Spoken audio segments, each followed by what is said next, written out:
What's up, everybody? Welcome back to Cilinix Crypto. Hope you're all doing great. Hope you're having a great week, and it's almost weekend, so it's almost time to party again. But welcome to a quick trading education video, or at least I'm putting this in the trading education category. It's something I've been wanting to make a video on for a very long time, and that's funding rates. All right, some of you may know about them. A little bit. Some of you may know a lot about them, and some of you may think, well, what is that? I've never seen that, and I don't even think I have funding rates. Well, that's wrong. At least if you trade perpetual futures or perpetual swaps or just perpetuals in crypto, which, you know, all of the future trading in crypto basically is perpetual trading. I could make another video on the differences between that. But that's not this video, but everybody pays a funding rate. The thing is that usually the funding rates are so low that you barely notice it. And I'll still talk about when they're low and when they're high, but sometimes, and that's also, so I'm going to make myself a little bit smaller here, don't worry. Excuse me. So sometimes with cryptos that I know a lot of people from the Cilinix crypto community trades, you get moves like these, right? So these are manipulated rallies, like Live Pair, but the same also happened with Acropolis or Acro, Tomo not too long ago, and then apart from that also Bluezell.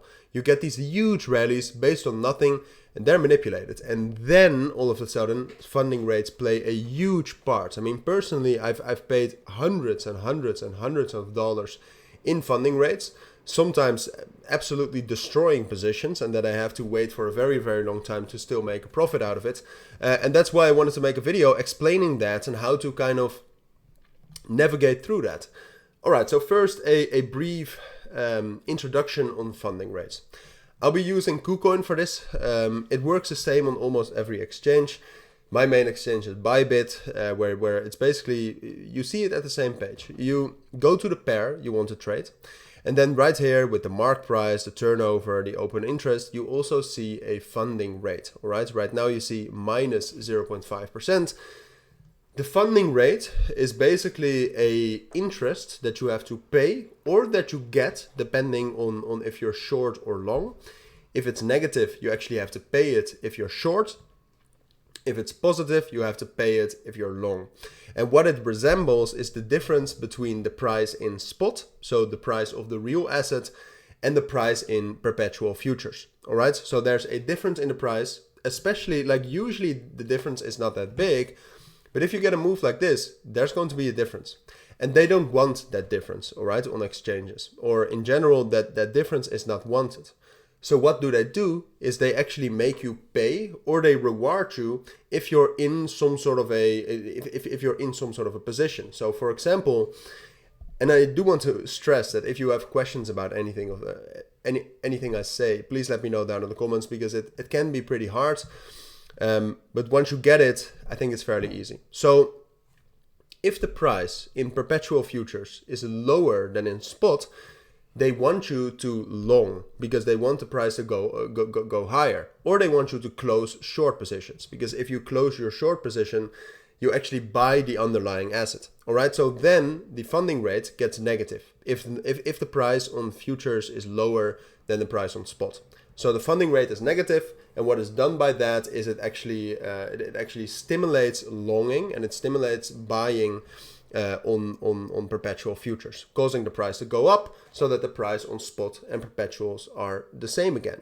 And the same happens the other way around, but that barely happens. Like the funding rate barely is positive. It's usually minus 0.5 to minus 2% when you have manipulated rallies like this, all right? Because when a crypto is manipulated like this, usually the spot price is actually higher than the futures price. So then the funding rate is negative. So then you have to pay a percentage, because this is the percentage of your total position value if you're short, and you actually gain it if you're long.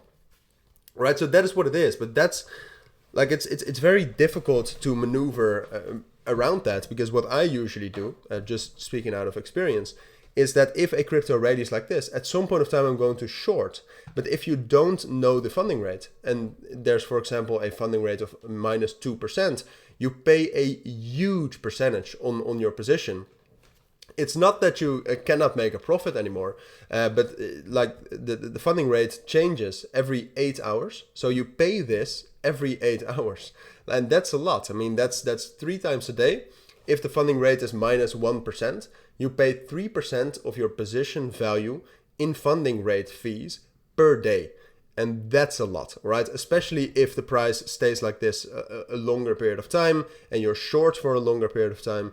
So in general, some general tricks I can give you is, for example, if you want to short one of these cryptos, do it right after the funding rate changes, all right? Because then you still have quite a lot of time before it changes again. And then apart from that, one of the other things is that you should probably just not short if the funding rate is above minus or below minus 1%, all right? So if it's between minus 1% and minus 5%, you pay so much if you're shorting, it's just not worth it to short. Should you then go long because then the funding is actually paid to you? Perhaps. That's a strategy, all right? That's something to think about.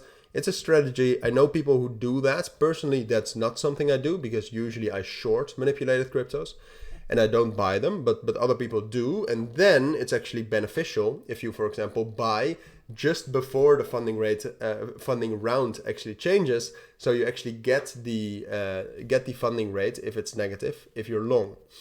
All right, so that's I think I said everything I wanted to say. I mean, it's a difficult topic, and I tried to explain everything about it.